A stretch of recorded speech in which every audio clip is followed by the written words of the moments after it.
আসসালামু আলাইকুম, আমি সোয়াদ মারজান। কিছুক্ষণ আগে আপনারা দেখলেন রেলগেট কীভাবে রেল ক্রসিং করছে মানুষজন। এই রেল ক্রসিংয়ের মানুষজন বান নামা পর্যন্ত চলাফেরা করে।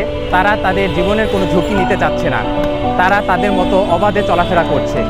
আগামীকাল বিকেল 5টায় ঢাকায়া ভাইজানের ভলেন্টিয়ার আসবে আপনাদের এখানে সচেতনতামূলক কাজ করতে। আপনারাও যোগ দেবেন আশা করছি।